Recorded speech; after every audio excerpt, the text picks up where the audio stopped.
మా కాన్సెప్టే 8 నుంచి 80 సంవత్సరాల వరకు అన్ని సదుపాయాలు చేయాలని చెప్పి మేనిఫెస్టోలో పెట్టిన ఏకైక వ్యక్తిని నేను. దాని మీద ఎందుకు మాట్లాడతలేరు? అసలే రోడ్డు లేని నియోజకవర్గం ఒక రోడ్డు చూపెట్టమని చెప్పి నేను 2 లక్షలు బహుమతి ఇస్తాను. సుధీర్ రెడ్డికి బీఆర్ఎస్ ఎందుకు చర్చలో జోరుగా నడుస్తూ ఉంటారు, ఎందుకు పక్కకు పెట్టారని ఏం చెప్తారు మీ అభిమానులు? అధిష్టాన వర్గాన్ని ఎవడు ప్లీజ్ చేస్తే వాడే గొప్ప.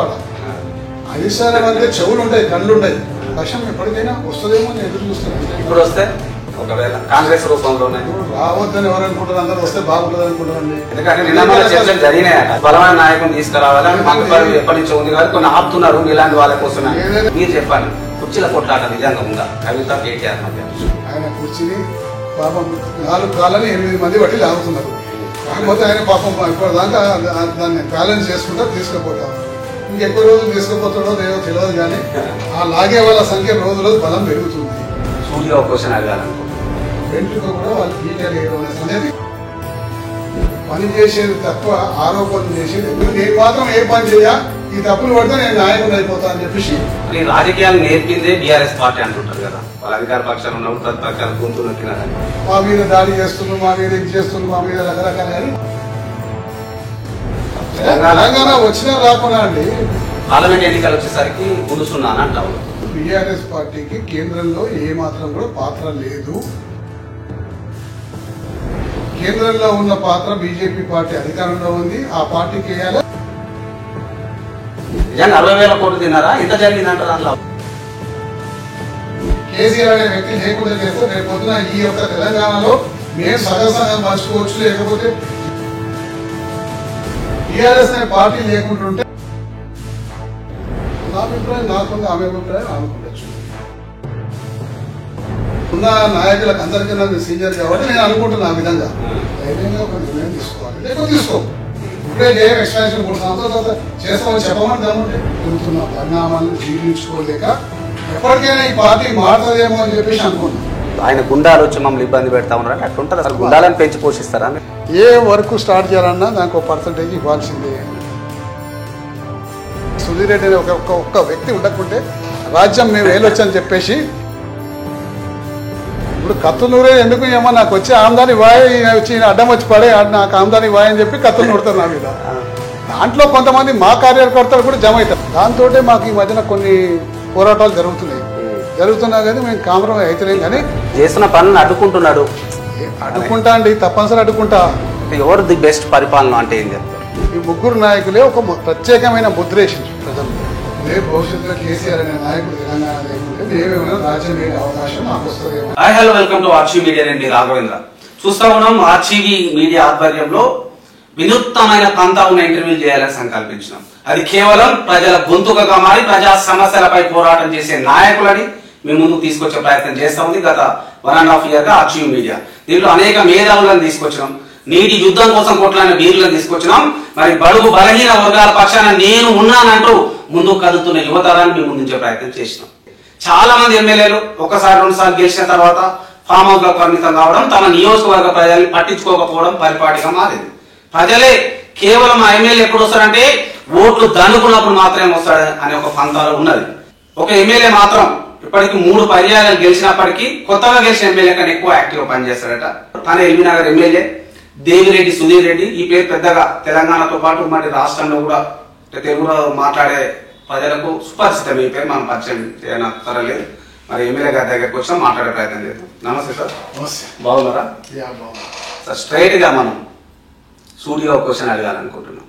ఇప్పుడు దాదాపు ఒక 4 దశాబ్దాలు ఉంటున్నారు, మీరు 40 ఏళ్ళుగా ఉంటున్నారు. అప్పుడు రాజకీయాలు చూసినారు, ఇప్పుడు కూడా రాజకీయాలు చూస్తాం. ఎట్లా అనిపిస్తాం? అంటే ఇప్పుడు రాజకీయాల్లో చాలా మార్పు వచ్చింది. పని చేసేది తక్కువ, ఆరోపణలు చేసేది ఎక్కువ ప్రతిపక్షాల నాయకుల్లో ఉంది. క్షేత్రస్థాయిలో పోయి ప్రజల సుఖాలు పట్టించుకోకుండా, కష్ట సుఖాలు పట్టించుకోకుండా రోజు తిరిగి రోజు ఒక ప్రెస్ కాన్ఫరెన్స్, ఒక మీడియా సమావేశము, ఒక వాట్సాప్ గ్రూప్ల సందేశము, ఎదురు నాయకులు తిడితే మేము గొప్పవాళ్ళం అవుతారని చెప్పేసి ఇప్పుడు తరం అనుకుంటాం. ఇప్పుడున్న రాజకీయాల్లో ఉన్న నాయకులు అనుకుంటాం. అంతేకాకుండా వాళ్ళు ఏ పని చేయకుండా ఎదుట వాళ్ళు చేసే పనిలో రంధ్రాన్వేషణ చేసి తప్పులేమున్నాయో వెతికి వాటినే కేవలం ఆయుధాలుగా మలుచుకొని నేను మాత్రం ఏ పని చేయ, ఈ తప్పులు పడితే నేను నాయకుడు అయిపోతా అని చెప్పేసి ఇప్పుడు రాజకీయ నాయకులు అనుకుంటున్నారు. అంటే వాళ్ళకి అర్థమైతలేదంటే ఎదుట మనిషి ఏదైనా పని చేస్తే అంతకన్నా ఎక్కువ పని చేసి ప్రజాభిమానం పొందే ప్రయత్నం చేయాలి, కానీ చిల్లర రాజకీయాలు చేసి అందులో రంధ్రాన్వేషణ చేసి అందులో ప్రయత్నాలు అందులో ఏదో తప్పులు వెతుకు లేకపోతే ఇంకేదో వెతికి మేము గొప్పలం అయితే చేసే ప్రయత్నం ఎప్పటికైనా విఫలం కాక తప్పదు. ప్రజలన్నీ గ్రహిస్తారు. మీరు బీఆర్ఎస్ పార్టీలో ఉన్నారు, ఇప్పుడు మీరే అంటున్నారు కేవలం తప్పులను మాత్రమే ఎత్తి చూపాలి, బుద్ధ చెల్లాలని. మరి రాజకీయాలు నేర్పిందే బీఆర్ఎస్ పార్టీ అంటుంటారు కదా. వాళ్ళ అధికార పక్షాలు ఉన్నప్పుడు ప్రతిపక్షాలు గొంతు నొక్కినారని, ప్రతిపక్షాలు మంచి చెప్పినా చెడుగా చిత్రీకరించి ఒక దోషుగా నిలబెట్టే ప్రయత్నం చేసిందంటారు. నిజం కాదంటారు? ఎప్పుడు చేశారంటే సీనియర్ నాయకులుగా చెప్పారు. బీఆర్ఎస్ పార్టీ ఉన్నప్పుడు ప్రజలకు ఏమైతే వాగ్దానాలు చేసిందో దాదాపు అన్ని కూడా నెరవేర్చింది. వాగ్దానాలు చేయని మేనిఫెస్టోలో పెట్టని అంశాలు కూడా చాలా మటుకు నెరవేర్చింది. ఇప్పుడు ప్రస్తుతం కాంగ్రెస్ పార్టీ చేసిన 420 హామీలు, 420 హామీలలో చాలా మటుకు ఇలా అమలు చేయలేక చతకిలబడి ఇలా ఆర్థిక పరిస్థితి బాగాలేదు, నేను చేయలేనన్న సంకేతాలు ప్రజలకు స్పష్టంగా ఈ ముఖ్యమంత్రి గారు పంపిస్తున్న సంగతి మీరందరూ కూడా చూసిండ్రు. వాటిని ఎందుకు అమలు చేస్తలేరు, మీరు హామీలు ఎందుకు ఇచ్చిండ్రు? మరి బాండ్ పేపర్లు పట్టుకొని టైప్ కొట్టి ప్రజల వద్దకు వచ్చి నేను ఈ బాండ్ ఇస్తున్నా అని చెప్పేసి ప్రజలు నమ్మించి ఇలా మోసం చేసి గద్దెరెక్కిందని చెప్పేసి మా ఆరోపణ. ఈ ఆరోపణలో అసత్యం ఏముందో మీరే చెప్పండి. ఇప్పుడు బీఆర్ఎస్ అధికారంలోకి వచ్చినప్పుడు నాడు అనేక హామీలు ఇచ్చినారు, మరి ఎందుకు అమలు చేయట్లేదంటే మాకు కొంత టైం కావాలన్నారు. 10 ఏళ్ళ టైం ఇచ్చిన దళిత బంధు కావచ్చు, ఇట్లాంటి పథకాలు అమలు చేయలేకపోయినారు కదా. మరి కేవలం 18 ఏళ్ళు అవుతుంది కదా, మేమంటున్న మాట కదా. రేవంత్ రెడ్డి గారు కావచ్చు, సీఎం మిగతా ఎమ్మెల్యేలు కూడా ఎందుకు మీరు ఇప్పుడే విమర్శిస్తా ఉన్నారు? దళిత బంధు అనేది హామీ ఇవ్వలేదండి. దళిత బంధు అనేది తర్వాత వచ్చిన ఈటల ఎన్నిక సందర్భంగా ఈటల ఎన్నిక సందర్భంగా ఏదన్నా ఆలోచన వస్తే దానికి ఒక ఎన్నికలకి లింక్ పెట్టడం కరెక్ట్ కాదు.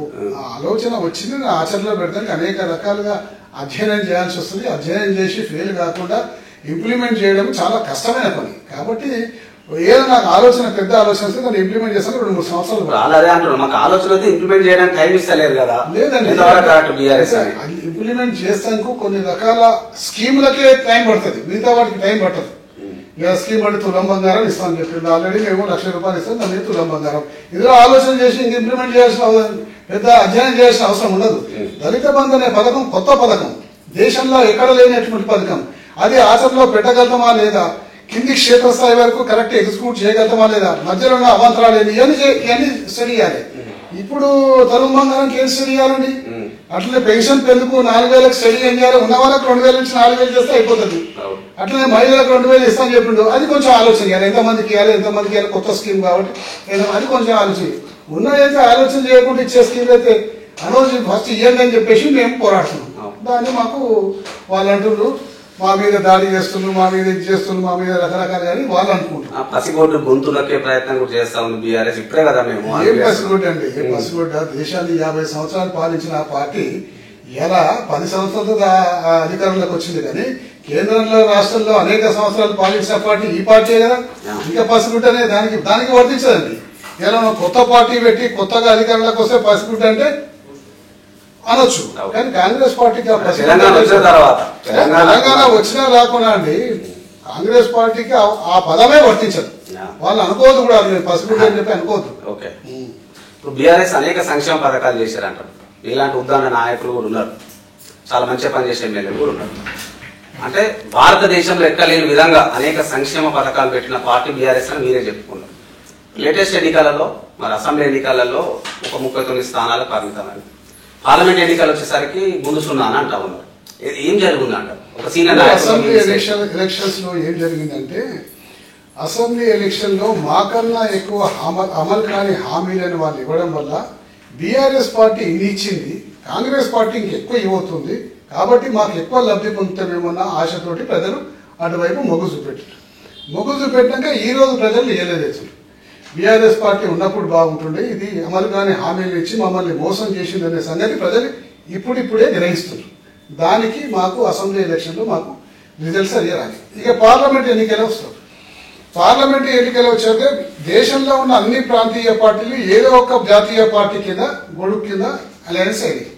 ఏదో ఒక జాతి, 1-2 పార్టీలు తప్ప మిగతా అన్ని కూడా ఏదో ఒక పార్టీ కింద.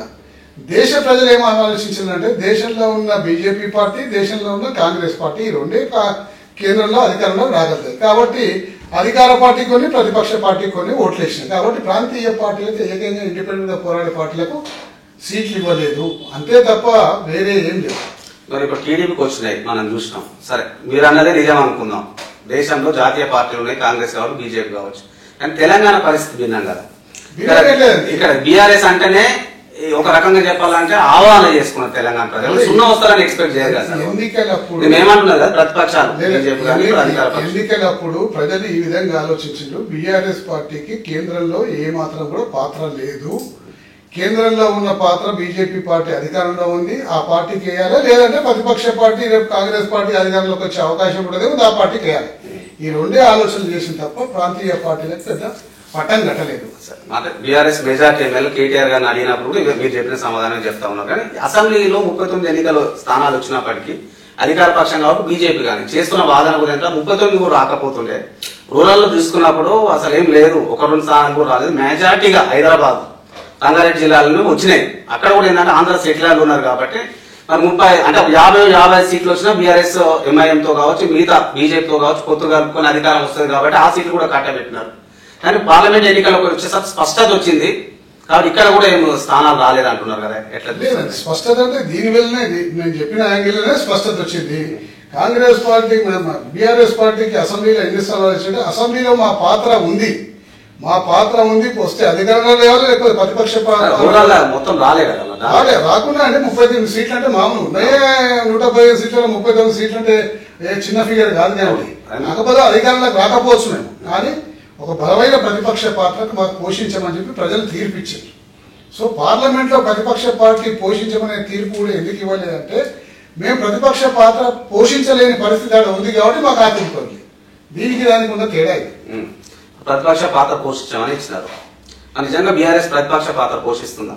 కేవలం కేసుల నుంచి బయటపడడానికి అనవసరం రాద్ధాంతం చేస్తున్నారు. 100% అండి. కేసుల నుంచి బయటపడే ప్రాంతానికి రాద్ధాంతం కాదండి. మేము చేసే రాద్ధాంతానికి భయపడి మమ్మల్ని ఏ విధంగా కేసులలో ఇరికించి వీళ్ళ గొంతు నొక్కాలని చేసే ప్రయత్నం, అంతేగాని కేసుల నుంచి బయటపడాలని రాద్ధాంతం కాదండి.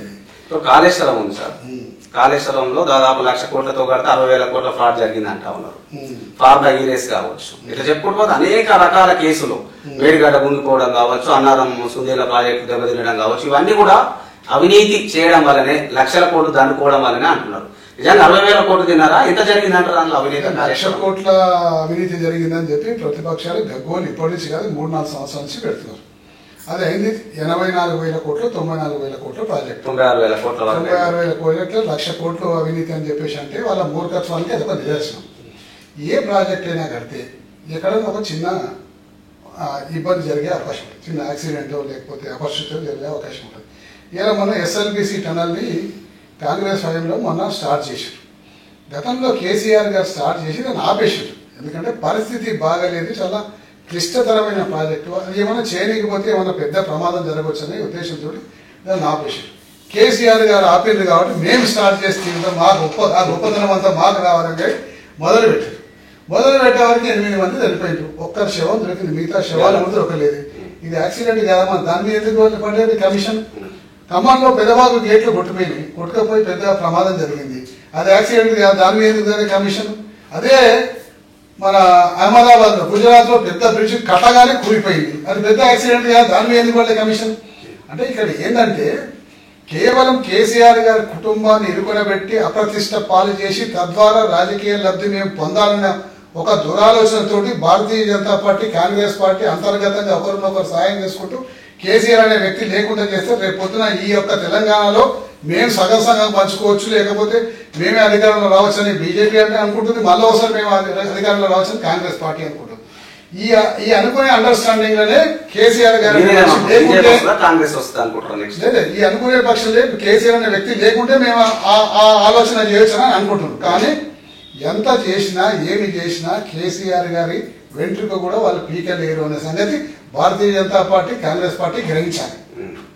బీజేపీ పార్టీ బీఆర్ఎస్ దోస్తే అంటుంటారు కదా, అదే ఇప్పుడు అసెంబ్లీ ఎన్నికలు కావచ్చు, పార్లమెంట్ ఎన్నికలలో కూడా కనీసం మంచి స్థానాలు వచ్చు, కానీ వీళ్ళు ఒప్పందంలో భాగంగానే అనే ఒక ఆరోపణ కూడా తీవ్ర సిద్ధాంతం వేరు, మా సిద్ధాంతం వేరు. కేవలం పార్లమెంట్ ఎన్నికలనే కాదు, అంతకన్నా ముందు నుంచి కూడా భారతీయ జనతా పార్టీతో మాకు సంబంధాలు ఉన్నాయి. అనేక రకాల ఆరోపణలు చేస్తా ఉన్నారు, అనేక రకాల ఆరోపణలు చేస్తున్నారు. కానీ ఎప్పుడైతే కాంగ్రెస్ పార్టీ అధికారంలోకి వచ్చిన రేవంత్ రెడ్డి గారు వెంటనే మోదీ గారిని కలిసి మోదీ గారితో ఒక ఆశీర్వాదం ఏం తీసుకున్నంటే కేసీఆర్ గారి కుటుంబాన్ని కేసీఆర్ గారి పార్టీని నేను పాతాళంలో కనుక దొక్కుతా, నాకు ఆ విషయంలో మీరు సహకరించండి, ఎన్నికలు వచ్చినప్పుడు మీరు మేము తిట్టుకుందాం కానీ ఇప్పటి వరకు సహకరించండి అని చెప్పేసి అక్కడ వాగ్దానం తీసుకుంటూ ఆయన డైరెక్షన్ మీదకి వెళ్ళి ఇదంతా తదంగా నడుస్తుంది. మొత్తం మీద బీఆర్ఎస్ కాంగ్రెస్ కుమ్మక్క అయిందంట ఆ ఒక్క విషయంలో కుమ్మక్కైపోయి బీఆర్ఎస్ అనే పార్టీ లేకుంటుంటే భారతీయ జనతా పార్టీ కూడా రేపు మా స్పేస్ ని ఆక్యుపై చేసుకునే అవకాశం ఉంటది కాబట్టి ఈ ప్రయోగం చేసి చూద్దామని చెప్పి మోదీ గారు కూడా అనుకున్నారు. మన కవిత కూడా లెటర్ రాసింది కదా, వాళ్ళు అంటున్నది కాంగ్రెస్ వాళ్ళు, మేమంటున్నది కాదు బీజేపీ బీఆర్ఎస్ బంధం అని. మన లెటర్ కూడా వాళ్ళ కూతురే రాసింది, మీరు బీజేపీ కాస్త గట్టిగా అనాల్సి ఇప్పటికీ అనుకుంటున్నారు, దాన్ని బలం చేసి చేకూర్చినట్టు అయింది. The friendship is continuing from last couple of decades అంటా ఉన్నారు. దాన్ని మీరెందుకు బలోపేతం చేసే దిశగా అని మీ పార్టీకి చెందిన ముఖ్య నాయకులు మెయిన్ పిల్లర్ అన్నారు కదా. పార్టీలో అనేక రకాల అభిప్రాయాలు ఉంటాయి, కానీ అభిప్రాయాలు అడిగేవారికి దానికి ఆపాదించడం కరెక్ట్ కాదు. నా అభిప్రాయం నాకుంది, ఆమె అభిప్రాయం ఆమెకు ఉండొచ్చు. అంతేగాని అభిప్రాయంతో క్వశ్చన్ చేయడం దానికి ఆపాదిస్తే కష్టం. మీరు అత్యంత దగ్గరగా ఉంటారు, కేటీఆర్ కావచ్చు కేసీఆర్ కావచ్చు, మీరు నమ్మకంగా పార్టీ కూడా మారొచ్చినారు, విధేయతగా ఉంటారు, క్రియాశీలక భూమిక కూడా పోషిస్తా ఉన్నారు బీఆర్ఎస్ బలోపేత. మీరు చెప్పండి, కుర్చీల కొట్లాట నిజంగా ఉందా కవిత కేటీఆర్ మధ్య? చూడండి, కుర్చీల కొట్లాట అంటే కాదు, ఒకరి అభిప్రాయం ఉంటుంది. రాజకీయాల్లో ఎదిగినాక నాకు ఒక అభిప్రాయం ఉంటుంది, ఆవిడకు ఒక అభిప్రాయం ఉంటుంది, ఇంకోటి ఎక్స్వైజెడ్కి ఒక అభిప్రాయం వ్యక్తం చేసినప్పుడు కుర్చీల కొట్లాట అని చెప్పేసి దాన్ని అన్వయిస్తే మనం ఏం చేయలేం. ఇప్పుడు కుర్చీల కొట్లాట కాంగ్రెస్ పార్టీలో ఎన్ని కొట్లాటలు ఉన్నాయండి. కాంగ్రెస్ పార్టీలో పాపం రేవంత్ రెడ్డి గారు ముఖ్యమంత్రి అయినప్పటి నుంచి ఆయన కుర్చీని పాపం 4 కాళ్ళని 8 మంది బట్టి లాగుతున్నారు. కాకపోతే ఆయన పాపం ఇప్పటిదాకా దాన్ని బ్యాలెన్స్ చేసుకుంటా తీసుకుపోతా ఉన్నారు. ఇంకెక్కువ రోజులు తీసుకుపోతాడో లేదో తెలియదు, కానీ ఆ లాగే వాళ్ళ సంఖ్య రోజు బలం పెరుగుతుంది. మరి ఎన్ని రోజులు ఆ కుర్చీ బ్యాలెన్స్ ఉంటుందో తెలియదు. నేను అనుకుంటున్నాను, కాంగ్రెస్ కల్చర్ నాకు బాగా తెలుసు కాబట్టి, ఇప్పుడున్న నాయకులకు అందరికన్నా సీనియర్ కాబట్టి నేను అనుకుంటున్నా ఆ విధంగా. పాపం చాలా బ్యాలెన్స్ కాకుండా కింద పడకుండా చాలా కష్టపడి మేనేజ్ చేస్తుంది. ఎన్ని రోజులు మేనేజ్ చేస్తుందో తెలియదు. ఇంకా అక్కడ అధిష్టానం ఉంటుంది, మరి రాహుల్ గాంధీ ఉంటారు, వీళ్ళు ఉంటారు, వాళ్ళు సమన్వయం చేస్తుండొచ్చు. కానీ ఇక్కడ అధిష్టానం ఎందుకు, మరి కేసీఆర్ గారు ఎందుకు సమన్వయం చేయలేకపోతే? అధిష్టానం సమన్వయం మీరైనా కుర్చీలు ఆగబోతుంటే వాళ్ళు వస్తారు, కన్విన్స్ చేస్తారు. అధిష్టానం సమన్వయ పరిస్థితి ఉంటే దాదాపు కేసీఆర్ కుటుంబంలో బీఆర్ఎస్ లో కవిత లేక బయటకు కావడం ఎక్స్పాన్షన్ చేస్తానికి దాదాపు 18 నెలలు టైం పడుతుందా? ఇంకా కొన్ని 3 విడతలు పెడతారా? ఆ 3 విడతలు ఇంకా ఇంకో సంవత్సరం పడుతుంది. ఏంది సమన్వయ పరిచయం అంటే ఎట్లుంటది? ధైర్యంగా ఒక నిర్ణయం తీసుకోవాలి, లేకపోతే తీసుకోము. ఇప్పుడే ఏం ఎక్స్పాన్షన్ 3 సంవత్సరాల తర్వాత చేస్తామని చెప్పమని దమ్ముంటే చెప్పలేదు. అది సమన్వయమేనండి. సమన్వయం అధిష్టాన వర్గాన్ని ఎవడు ప్లీజ్ చేస్తే వాడే గొప్పడా. అధిష్టాన వర్గం చెవులు ఉంటాయి, కళ్ళు ఉంటాయి. న్యాయం దేవత లెక్క కళ్ళు మూసుకుంటది, చెవులే ఉంటాయి. ఎవరు బాగా అందంగా చెప్పగలితే వాళ్ళు మంచి వాళ్ళు అధిష్టాన వర్గానికి. కాబట్టి కాంగ్రెస్ పార్టీ అధిష్టానం అనేది ఇక మనం చెప్పొద్దులేండి, ఇక ఎందుకంటే వేరే పార్టీని మనం ఎక్కువ చేయదు. సరే, కాంగ్రెస్ నుంచి వీడి అప్పుడు కాంగ్రెస్ లో బలమైన నాయకుడిగా, ఎందుకంటే రాజశేఖర రెడ్డి ఉన్నప్పటి నుండి సన్నిధులుగా ఉన్నారు, క్షేత్రస్థాయి నుంచి ఎదిగినారు. అట్లాంటి సుధీర్ రెడ్డికి బీఆర్ఎస్ ఎందుకు మంత్రి పదవి ఇవ్వలేదని ఒక చర్చ కూడా జోరుగా నడుస్తూ ఉంటారు. ఎందుకంటే తనకన్నా అనుభవం తక్కువ ఉన్న వాళ్ళకు, పరిపాలన అనుభవం లేని వాళ్ళకు కూడా ఇచ్చినారు. అయినా మరి సుధీర్ రెడ్డి గారు బీఆర్ఎస్ వచ్చినప్పటి నుంచి భుజాన మోసే ప్రయత్నం చేసి ఎందుకు పక్కకు పెట్టారు అంటే ఏం చెప్తారు మీ అభిమానులు? అంటే ఏం లేదండి, మంత్రి పదవి అందరికీ రాదు. మంత్రి పదవి సుధీర్ రెడ్డి గారు ఆల్రెడీ హైదరాబాద్ జిహెచ్ఎంసీ పరిధిలో, రంగారెడ్డి డిస్టిక్ పరిధిలో మల్లారెడ్డి గారు, తలసాని శ్రీనివాస్ యాదవ్ గారు, మన రంగారెడ్డి డిస్టిక్ మహేందర్ గారు, సవితా ఇంద్రెడ్డి అందరు ఉన్నారు కాబట్టి అవకాశం రాలేదు. అవకాశం ఎప్పటికైనా వస్తుందేమో అని ఎదురు చూస్తాను. అంతే. ఇప్పుడు వస్తే ఒకవేళ కాంగ్రెస్ రూపంలోనే రావద్దని ఎవరు అనుకుంటారు? అందరూ వస్తే బాగుంటుంది అనుకుంటారండి. కాంగ్రెస్ రూపంలో వస్తే యాక్సెప్ట్ చేస్తారా? కాంగ్రెస్ రూపంలో మంత్రి పదవిలో, ముఖ్య పదవిలో ఇచ్చినా యాక్సెప్ట్ చేయాలండి. నేను తప్పకుండా యాక్సెప్ట్ చేసే ప్రసక్తి లేదు, అసలు పార్టీలో పోయే ప్రసక్తి లేదు. ఎందుకంటే నిన్న చర్చలు జరిగినాయి. అత్యంత విశ్వసనీయ సమాచారం అంటే 3-4 నెలలుగా బలమైన నాయకుని తీసుకురావాలని మంత్రి పదవి ఎప్పటి నుంచో ఉంది కాబట్టి కొన్ని ఆపుతున్నారు ఇలాంటి వాళ్ళ కోసం. ఏదైనా రూమర్ ఒక 2-3 నెలలు ఉంటుంది, కానీ ఎందుకో నా విషయంలో రూమర్ 18 నెలల దాకా ఇంకా రూమర్ కూడా కంటిన్యూ అయిపోయింది. అడుగుతా ఉన్నా ఎందుకో మరి నాకు. మేము ఫస్ట్ డిసెంబర్ 2024 డిసెంబర్లో ఒక 2-3 ఇంటర్వ్యూలు ఇచ్చిన. అప్పుడు చూడండి కరాఖండిగా అప్పుడే చెప్పేసిన, ఎట్టి పరిస్థితుల్లో కాంగ్రెస్ పార్టీకి పోయేది లేదు, పోయే ప్రసక్తే లేదని చెప్పి. ఇక్కడ ఉన్న చిల్లర నాయకులు కొంతమంది ఏమంటారు, కాంగ్రెస్ పార్టీ మేము రాకుండా అడ్డుకుంటామని. వానికి ఆ శక్తి లేదు, అడ్డుకోలేడు అనుకోడు కాదు. అయినా కానీ మాట్లాడుతూ బాగాలేదో రానియకుండా ఆపుతున్నట్టు, నేనేదో పోయే ప్రయత్నం చేస్తున్నట్టు పాపం వాళ్ళ ఫీలింగ్ ఇచ్చుకుంటారు. ఇచ్చుకుంటే ఇచ్చుకొని వాళ్ళ విచక్షణకు వదిలిపెడతాం. మనం ఏం చేస్తాం? వస్తే బాగుంటది కదా, ఎట్లా ఉంది పాత పార్టీ కాంగ్రెస్ నెక్స్ట్ కూడా మేము అధికారంలోకి వస్తాం. ఇప్పుడు నేను కాంగ్రెస్ పార్టీలో ఉన్నప్పుడే కాంగ్రెస్ పార్టీలో జరుగుతున్న పరిణామాలను జీర్ణించుకోలేక ఎప్పటికైనా ఈ పార్టీ మారుతుందేమో అని చెప్పేసి అనుకున్నా కానీ ఆ పార్టీ మారకుండా నా సీటుకి ఎసరు పెట్టింది. ఒక లాయల్ గా న్యాయంగా పనిచేసే ఒక క్షేత్రస్థాయి నుంచి వచ్చిన కార్యకర్త సీటు కూడా పంగనామాలు పెట్టే ప్రయత్నం చేసేందుకు హట్ అయ్యి నేను బయటకు వచ్చాను. ఇక ఆ పార్టీ ప్రసక్తి లేదన్న, పోయే ప్రసక్తి లేదు. అంటే ఆ పార్టీకి మనగలేదని వచ్చారా, కేసీఆర్ చేర్చుకుందని వచ్చారా? నిజంగా మీరు అన్నట్టుగా మనగడ కానీ లేకపోతే అదన్నీ ఆలోచించారు. నాకు అన్యాయం అయితే నాలాంటి కార్యకర్తకు కూడా కాంగ్రెస్ పార్టీ అన్యాయం చేయగలుగుతుందన్న సంగతి నిరూపితమైంది కాబట్టి ఇక ఈ పార్టీలో ఉండకూడదని చెప్పి బయటకు వచ్చిన. సరే, మీ వ్యక్తిగత జీవితంలోకి వెళ్లే ముందు మరొక ప్రశ్న అడిగి మీ క్షేత్రస్థాయి రాజకీయాలకు వద్దాం, ఎలిమినార్కి వద్దాం సార్. కేసీఆర్ నమ్మకస్తుగా ఉన్నారు, కేటీఆర్ ఉన్నారు, ఏమైనా ముఖ్య సమావేశాలైనా మీరు వెళ్తుంటారు కదా. ఇప్పుడు ఇక్కడ వచ్చిన చిక్ ఏంటంటే, ఇప్పుడు కేసీఆర్ కావచ్చు, కాళేశ్వరం కమిషన్ గెలిచింది, అక్కడ వెళ్ళినా రేపో మాపో అరెస్ట్ చేస్తారంటా ఉన్నారు. ఫార్ములా ఈ రేస్ సంబంధించి మరి కేటీఆర్ అక్కడ హరీష్ రావు కూడా ఆ కేసు ఉంది, కాళేశ్వరం కేసు. ఒకవేళ కవిత మీ పార్టీ అనుకుని ఇప్పుడు అంటే ఆమె ఎట్లా ఉంటుందో మనకైతే తెలియదు, కానీ ఆమె ఢిల్లీ లిక్కర్ స్కామ్ సంబంధించింది. ఇట్లా బీఆర్ఎస్ లో ఉన్న ముఖ్యులందరినీ అస్థిరపరిచేందుకు ప్రయత్నిస్తున్న కాంగ్రెస్ దాంట్లో సక్సెస్ అయింది. ఇక బీఆర్ఎస్ కార్యకర్తల మనోధైర్యం స్థైర్యం కూడా దెబ్బతిన్నది కాబట్టి నెక్స్ట్ ఎన్నికలలో కూడా ఇక కూలుకోదు అనుకుంటా ఉన్న సమయంలో నిజంగా కూడా వాళ్ళు అరెస్ట్ అయ్యే పరిస్థితి ఉంటే పార్టీని కాపాడే నాయకులు ఎవరు ఉంటారు మీ ఎక్స్పెక్టేషన్ ప్రకారం? కావద్దని కోరుకుంటాం. అయితే ఎక్స్పెక్టేషన్ ప్రకారం కాంగ్రెస్ పార్టీలో ఎవరుండే నాయకులు? కాంగ్రెస్ సంవత్సరాలు రూలింగ్ లేనప్పుడు కాంగ్రెస్ పార్టీ మళ్ళీ అధికారంలోకి వస్తుందని ఎవరు అనుకున్నారా? అనుకోలే. మరి ఇట్లా కూడా అదే పరిస్థితి మా పార్టీకి ఉందండి. క్షేత్రస్థాయిలో ఉన్న బలమైన క్యాడర్ తోటి ఇలా రాష్ట్రంలో చాలా బలంగా క్షేత్రస్థాయిలో ఉన్నది. కేసీఆర్ గారు, కేటీఆర్ గారు, మరి అందరూ కూడా నాయకులే. మా నాయకులు హరీష్ రావు గారు, మన కవిత గారు, అందరూ కూడా మా నాయకులు. వీళ్ళే కాకుండా ఇంకా ఎంతో మంది నాయకులు ఈ రోజు ఇంపార్టెంట్ రోల్ ప్లే చేస్తున్నారు. అందరూ కలిసి సమష్టిగా పోరాడతారు. కేసీఆర్ కుటుంబాన్ని ఇరుకున పెడదామని ఏకైక ధ్యేయంతో గద్దెనెక్కిండు. ఏకైక ధ్యేయంతో పేద ప్రజల సంక్షేమాన్ని, ప్రజల యొక్క బాగోల్ని పక్కకు పెట్టేసి కేసీఆర్ గారిని, కేటీఆర్ గారిని ఎట్లా జైల్లో నొక్కుతారని చెప్పేసి నిరంతరం ఆలోచన చేసి నిరంతరం అదే దాని టైం అంతా కూడా దాని మీద స్పెండ్ చేస్తున్నారు. కాబట్టి వాళ్ళు ఎంత ఆలోచన చేసినా రేపు సక్సెస్ కాలేరు. మీకు ఇచ్చిన బాధ్యతను సక్రమంగా నెరవేర్తించండి, పేద ప్రజల సంక్షేమం పట్టించుకోండి అని చెప్పేసి మీకు అధికారం ఇస్తే మీరు పోయి కేసీఆర్ లోపల పెడతా, కేటీఆర్ లోపల పెడతా, లేకపోతే హరీష్ రావు గారు లోపల పెడతా ఏకైక ఏజెంట్ అతను పనిచేస్తే పక్కనున్న రాష్ట్రం వ్యక్తిగత కక్ష లేకపోతే పక్కనున్న రాష్ట్రంలో ఏ గుణపాఠం నేర్పించారో ప్రజలు మీరు స్పష్టంగా చూసింది. ఉదాహరణ ఏదో దూరం బీహార్ రాష్ట్రం కాదు, పక్కనున్న ఆంధ్ర రాష్ట్రంలో ఏ విధంగా జరిగిందో తెలుసు. అది ఆలోచన చేస్తే రేవంత్ రెడ్డికి కనువిప్పు జరగాలి. మరి ఇప్పటికీ ఇంకా కనువిప్పు జరగాలి అంటే ఇక పక్క రాష్ట్ర గతే పడుతుంది. ప్రభుత్వంకి ఏం సంబంధం ఉంటే ఆరోపణలు తప్పు చేస్తే నిజంగా కుంభకోణాలు జరిగినప్పుడు, ఇబ్బందులు జరిగినప్పుడు, తప్పులు జరిగినప్పుడు దర్యాప్తు సంస్థలు వస్తాయి. వాటిని స్వేచ్ఛగా పనిచేసుకొని ఇచ్చే హక్కు కూడా ప్రభుత్వం అనుకుంటుంది కదా. మా పైన ఎందుకు అంటా ఉన్నారు? దాని సిబిఐ ఉంది, వాళ్ళు ఎంక్వైరీ చేస్తా ఉన్నారు కదా. తప్పు చేయనప్పుడు రికార్డ్స్ లో బయటకు వస్తారు కదా. పదే పదే బీఆర్ఎస్ నాయకులు కాంగ్రెస్ పై ఎందుకు ఆరోపణలు చేస్తున్నారు? ఇప్పుడు ఎంక్వైరీ చేయకుండా ఎవరు కాళేశ్వరం కమిషన్ వేసి మన కమిషన్ అంతా చెప్పిండ్రు. ఏం మన హరీష్ రావు గారిని వేసి హరీష్ రావు గారు చెప్పిండ్రు. ఇంకా ఎంక్వైరీ చేయకుండా అడ్డం పడేది ఆపేది ఎవరు అంటే అంటున్నారు. ఎంక్వైరీ అంటే ఆరోపణలు చేస్తా ఉన్నారు కదా, మేం కాదు కదా, దర్యాప్తు సంస్థలు ఉంటాయి.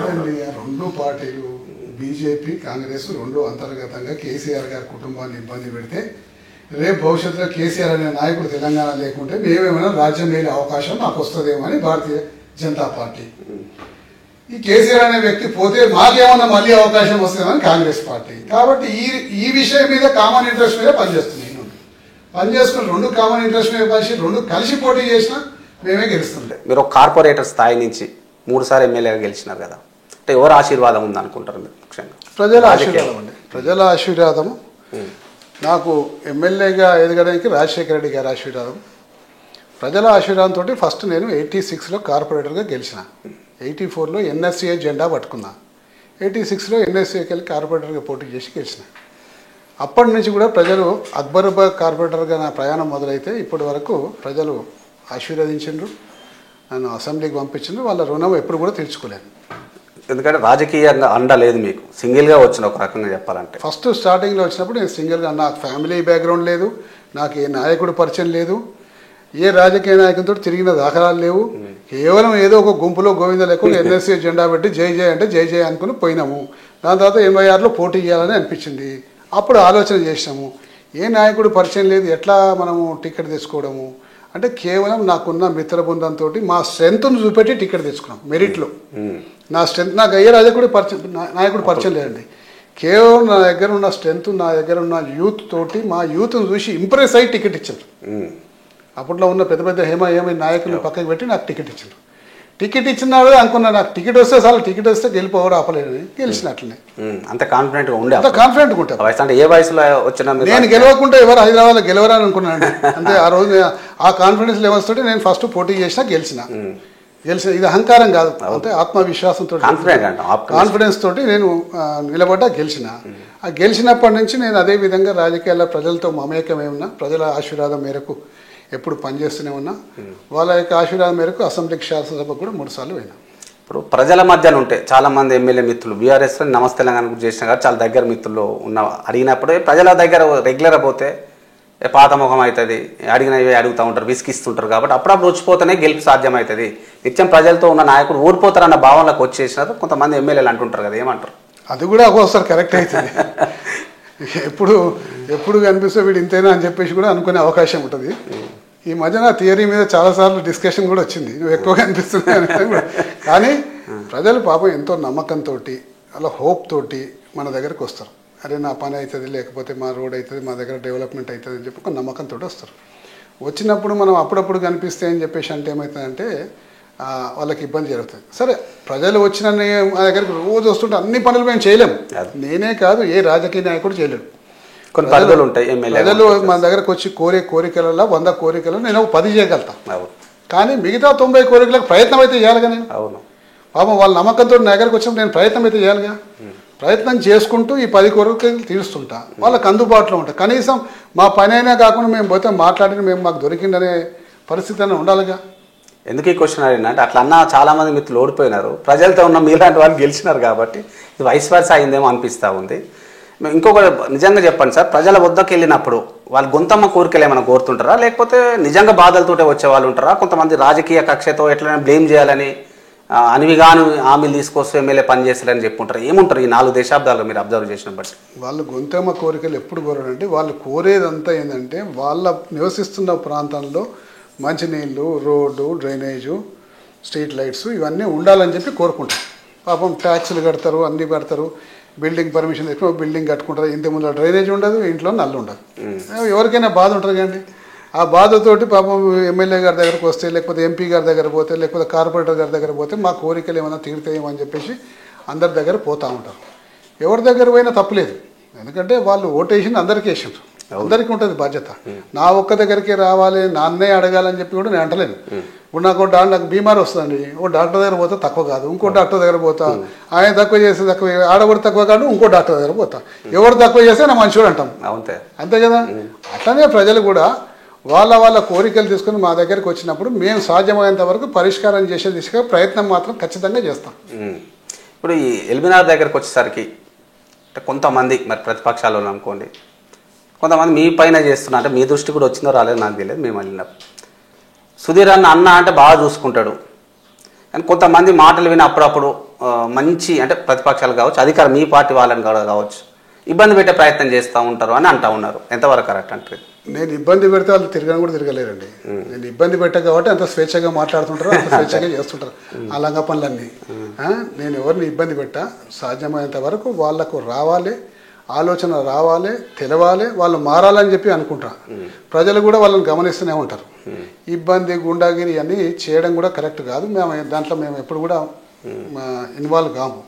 కాకపోతే ఎల్బీనగర్లో ఉన్నంత చిల్లర రాజకీయం 115 నియోజకవర్గాల్లో ఎక్కడ కూడా ఉండదు. ఇక్కడ ఉండేది చిల్లర రాజకీయం ఎక్కువ ఉంటుంది. ఇప్పుడు ఉన్న కొంతమంది ప్రజాప్రతినిధులు అంతా చిల్లర రాజకీయాలు చేస్తుంటారు. వాళ్ళ విచక్షణ, దానికి కూడా సమయం వస్తుంది, జవాబు చెప్పాల్సిన సమయం, ప్రజలు రియాక్ట్ కావాల్సిన సమయం అంతా కూడా వస్తుంది. అది వచ్చే రోజు ప్రజలు రియాక్ట్ అవుతారు, ప్రజలే జవాబు చెప్తారు. సమయం దేనికైనా సమయం వస్తుంది. అంటే వాళ్ళే ప్రధానంగా బురద జల్లే ఒక పార్టీ నాయకుడే అనుకుందాం. అంతే. ఏంటంటే వాళ్ళు ఎమ్మెల్యే గారు మేము కార్పొరేటర్ అయి ఉన్నప్పటికీ మమ్మల్ని నెగలనిస్తలేడని ఒక తీసుకెళ్తా ఉంటారు. ప్రజలు ఏం నమ్ముతారు అనేది మొన్న తెలిసింది, మీరు గెలిచిర్రు అనుకోండి. అట్లాంటి నాయకులకు ఏం సమాధానం? మీరు 5 సంవత్సరాల నుంచి, నేను అధికారంలో ఉన్నప్పుడు, ఎమ్మెల్యే ఉన్నప్పుడు 5 సంవత్సరాల పేపర్ కట్టింగ్స్ అన్ని తీసుకోండి. మీ దగ్గర ఉంటేనే పర్వాలేదు, లేకపోతే నేను పేపర్ కటింగ్ డేట్ వైజ్ కూడా పెట్టి పోస్టర్ పెట్టి ఒక పెద్ద ఫ్లెక్స్ చేసి ఓ పెద్ద ఇడికెళ్ళాడదాకా పెడతా. ఏ రోజు నా వెంబడి ఏ కార్పొరేటర్ లేకుండా ఇనాగ్రేషన్ చేసిన సంగతి చెప్పమని చెప్పండి. ప్రతి దగ్గర నేను శాంక్షన్ చేపించిన అన్ని నేను శాంక్షన్ చేపించిన కార్పొరేటర్ల కాంట్రాక్ట్ నిజమేనా? ఇవ్వకుండా నా వెంబడి ఎట్లా వచ్చి ఇనాగ్రేషన్ చేస్తారండి? ఇన్విటేషన్ ఇవ్వకుండా నా వెంబడి ఎట్లా వచ్చి ఇనాగ్రేషన్ చేస్తారు? ఇప్పుడు చిల్లర రాజకీయం ఏం స్టార్ట్ అయిందంటే మాకు చెప్పకుండా ఇనాగ్రేషన్ చేయాలి. సుధీర్ రెడ్డి మాత్రం రావద్దు, ఇనాగ్రేషన్లో పార్టిసిపేట్ చేయొద్దు. ఎట్లా ఆపాలి సుధీర్ రెడ్డిని? ఇన్ఛార్జ్ మంత్రిని తీసుకొని రావాలి. ఇన్ఛార్జ్ మంత్రి అనే వ్యక్తి వస్తే సుధీర్ రెడ్డిని ఆపగలుగుతాము అని చెప్పి ఇన్ఛార్జ్ మంత్రిని తీసుకొచ్చింది. సరే, ఇన్ఛార్జ్ మంత్రి అయినా ప్రోటోకాల్ ప్రకారం ఆయన వచ్చి చేస్తా అంటే మేము గౌరవించాలి. వచ్చిండు, చేసిండు, పోయిండు. ఆయన వచ్చినప్పుడు అయిపోయిన పనులు ఒక 50% ఉంది. అంటే ఎప్పుడో 3 నెలల క్రితం అయిపోయిన పనులు ఒక 50% ఉన్నాయి. నడుస్తున్న పనులు ఒక 15-20% ఉన్నాయి. శాంక్షన్ అయ్యి టెండర్ కాని పనులు ఒక 30% ఉన్నాయి. ఇంకా టెండర్ కాకుండా శాంక్షన్ కూడా కాలే పనులు ఒక 20%. ఇవన్నీ కలగలిపి ఒక 150 కోట్ల ఇనాగ్రేషన్ అని చేసింది. బాగానే ఉంది, చేసింది అని చెప్పి ఈ లిస్టులన్నీ పెట్టి చేసుకుంటూ నడిచిపోయింది. అదే పనులన్నీ ఇప్పుడు కార్పొరేటర్లు చేస్తున్నారు. ఇది మన చిల్లర రాజకీయమా? దేని వల్ల ఏమంటారండి? అవును. అందుకనే ఈ చిల్లర రాజకీయం ఈ విధంగా నడుస్తుంది. కాబట్టి మేము ఆల్రెడీ ఇన్ఛార్జ్ మంచి వచ్చి ఇనాగ్రేషన్ చేసింది కాబట్టి మేము ఆ విషయం అందులో పార్టిసిపేట్ చేయొద్దు, వాటికి దూరంగా ఉండాలని చెప్పి హుందాగా మేము దూరంగా ఉంటున్నాం. ఇప్పుడు అది చేయొద్దని ఉద్దేశం. వీళ్ళు కొంతమంది చేస్తూ ఉన్నారు. అదే చేసి అంటే వాడే శాంక్షన్ చేయించినట్టు, వాడే తిరిగి కష్టపడ్డట్టు కొబ్బరికాయ కొట్టి ఫోటోలు దిగి ఇవన్నీ చేస్తూ ఉన్నారు. సరే, ఈ చిల్లర రాజకీయం నడవనియండి, మనం ఏం దాని గురించి అది మీరు చెప్తున్న మాట. వాళ్ళు అనేది ఏంటంటే సుధీర్ రెడ్డి గారు 2-3 టర్మ్లు ఎమ్మెల్యే చేసినారు, ఆయన గుండాలట ఈ పదాలు కూడా వాడితే సరే మనం వద్దానని. ఆయన గుండాలు వచ్చి మమ్మల్ని ఇబ్బంది పెడతా ఉన్నారంటే అట్లుంటుందా? సాఫ్ట్గా అనిపిస్తారు కదా మీరు. మరి గుండాలను పెంచి పోషిస్తారా మీరు? మా గుండాలను పెంచి పోషిస్తే వాళ్ళు ఇవన్నీ మాట్లాడారు కండి. వాళ్ళు మేము ఎక్కువ స్వేచ్ఛనిచ్చి ప్రజాస్వామ్యబద్ధంగా మంచిగా మంచి వాతావరణం ఉండాలని చెప్పి అనుకుంటున్నాం కాబట్టి ఇవన్నీ మాట్లాడుతున్నాం. ఇంకా వేరే నాయకుడు కూడా చాలా ఎక్కువ మాట్లాడుతుంది. అయ్య జేబులకి ఇచ్చిండా వెధవా గిదవా అని మాట్లాడుతున్నాడు. అయితే మాట్లాడే వాడికి నేను ఇప్పుడు ఏమి ఎందుకు మాట్లాడంటే రాజకీయాల్లో ఒక మంచి వాతావరణం ఉండాలి, ఒక హుందాతరక రాజకీయాలు చేయాలి. ఇప్పుడు మేమంతా చదువుకున్న వాళ్ళము, లేకపోతే ఇవన్నీ చూసిన వాళ్ళం కాబట్టి ఈ రాజకీయం అనేది ఒక వ్యక్తిని ఎక్కువ తిట్టి ఒక వ్యక్తిని గలీజ్ తిడితే నేను గొప్పని కాదు. ప్రజలు నన్ను చూస్తారు, నా భాష చూస్తారు, నా నడవడిక చూస్తారు, అంతా చూస్తారు. కాబట్టి అట్లనే ఆయన భాష ఆయన నడవడిక కూడా చూస్తారు. రాబోయే రోజుల్లో తీర్పు చెప్తారు. అప్పటిదాకా ఓపిక పడతాను. ఆయన మాట్లాడినని చెప్పి నేను ఎక్కువ మాట్లాడ, కానీ నేను కూడా మనిషిని ఉపకారం తింటుండే. ఎప్పుడో ఒకసారి రియాక్ట్ కావాల్సి వస్తుంది. రియాక్ట్ అయినప్పుడు గట్టిగా జవాబు చెప్తాం, కానీ మాటలతో చెప్తాం కేవలం. అంటే ఎవరు మీ మీద ప్రధానంగా ఈ ఆరోపణలు చేస్తున్నది కావచ్చు, ఈ విమర్శలు చేస్తున్నది కావచ్చు? సుధీర్ రెడ్డి 3 సార్లు గెలిచినారు కాబట్టి ఆయన ప్రతిష్టని మసకబార్చాలని ప్రయత్నం చేస్తున్నది ప్రధానంగా ఎవరు అనుకుంటున్నారు మీరు? ఇప్పుడు అందరండి ఇక్కడ కాంగ్రెస్ వాళ్ళు, బీజేపీ అందరూ నా శత్రువులే అనుకుంటారు. నన్ను శత్రువులాగా భావిస్తారు. ఎందుకు భావిస్తారంటే వాళ్ళు చేసే అడ్డగోలి పనులకు అన్నిటికీ నేను అడ్డం పడుతుంటా కాబట్టి ఈ సుధీర్ రెడ్డి అనే ఒక్క వ్యక్తి ఉండకుంటే రాజ్యం మేము వెళ్ళొచ్చని చెప్పేసి వాళ్ళు అనుకుంటారు. అడ్డగోలి పనులు అంటే ఏమై ఉంటాయి? కబ్జాలు, కాంట్రాక్టర్ దగ్గర వసూలు. ఇవాళ ఏ కాంట్రాక్టర్ దగ్గర పర్సంటేజ్ చేయకుంటే కొబ్బరికాయ కొడతారండి?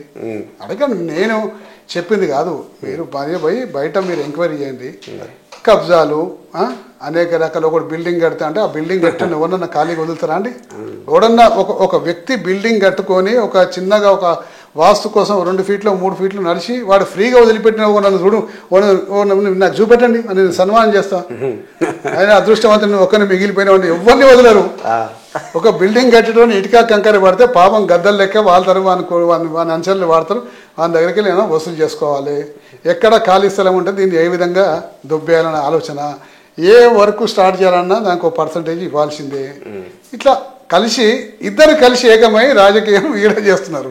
ఇది ఒక విచిత్రమైన కలయిక, అక్రమ కలయిక. సరే కానివ్వండి, అది కూడా కానివ్వండి. దాన్ని కూడా కాంగ్రెస్ కలయిక అయిందని భావిస్తా ఉన్నారు. భావించేదండి. రోజు ప్రస్తుతంగా కనిపిస్తుండే మేము ఏ అధికారికి ఫోన్ చేసినా ఏడికేళ్ళు ఫోన్ వస్తుందో మాకు తెలుసు. ఏ అధికారికి ఫోన్ చేస్తే ఏడికేళ్ళు ఫోన్ వస్తుందో మాకు తెలుసు. అవన్నీ వాళ్ళ మూర్ఖత్వం. మమ్మల్ని ఎవరు కళ్ళు మూసుకొని పాలు తాగుతున్నా మమ్మల్ని ఎవరు గమనిస్తలేనని వాళ్ళు అనుకుంటారు. మాకు అన్నీ తెలుసులేండి. ఇప్పుడు మీరైతే ఎస్పెషల్లీ మీ దగ్గరికి వచ్చేసరికి మీరు చూడని రాజకీయాలు ఏం లేదు, ఎదగాల్సిన స్టెప్పులు కూడా లేదు. మంత్రి పదవి తప్పిస్తే అన్నీ చూసినారు మీరు. నిజంగా కబ్జాలు పెట్టినా లేకపోతే ప్రజల్ని ఇబ్బంది పెట్టినా అన్న మీరే దిక్కని గెలిపించినారు కదా, మరి మీరు ఎందుకు చర్యలు తీసుకోలేకపోతారు అనేది కూడా విమర్శలు. చర్యలు తీసుకుంటున్నందుకే పదేళ్ళుగా ఉన్నారు అధికార చర్యలు తీసుకున్నందుకే నేను శత్రువునేనండి, లేకపోతే నేను కూడా కార్పొరేటర్ల పైన కూడా అనేక స్థలాలు రక్షించిన మేము. ఇప్పుడు కత్తులూరే ఎందుకు ఏమో నాకు వచ్చి ఆమ్దాని వాయి వచ్చి అడ్డం వచ్చి పడే నాకు ఆమ్దాని వాయి అని చెప్పి కత్తులు నూడతారు నా మీద. దాంట్లో కొంతమంది మా కార్యకర్తలు కూడా జమ అవుతారు. డబ్బులు వచ్చే దగ్గర కొన్ని రకాల పార్టీలు కూడా ఉన్నాయి, పార్టీ పరిమితులు జమ అవుతారు. మా కార్యకర్తలు కూడా వాళ్ళతో జమ అవుతారు. జమ అయిపోయి కొన్ని రకాల రాంగ్ ఫీడింగ్ కూడా నాకు ఇస్తారు. కానీ క్షేత్రస్థాయిలో నేను బాగా తిరుగుతా కాబట్టి ఆ రాంగ్ ఫీడింగ్ను కూడా గ్రహించగలుగుతాను. ఖాళీ తెలుసు కదా ఇక మీకు, గ్రహించగలుగుతా కాబట్టి అటువంటి ఏం పట్టించుకోకుండా సున్నితంగా ఎక్కడైతే జరుగుతుందో దాన్ని మా వాళ్ళు వచ్చి మాకు రాంగ్ ఫీడింగ్ ఇచ్చినా కానీ దాన్ని ఏ విధంగా రక్షించాలో ఆ విధంగా రక్షిస్తాం. అంటే మనోళ్ళైనా పక్కోళ్ళైనా తప్పు చేస్తే మాత్రం వదలరు అనేది ఉంది కదా, మనోళ్ళు ఎట్లయితే కాదు. అదే చెప్తున్నా. అందుకోసమే ఎట్టి పరిస్థితుల్లో ఇక్కడ స్థలాలన్నీ కూడా ప్రజలకు అందాలి. పార్కో ప్లే గ్రౌండో కావాలి, లేకపోతే కమ్యూనిటీ హాల్ కావాలి.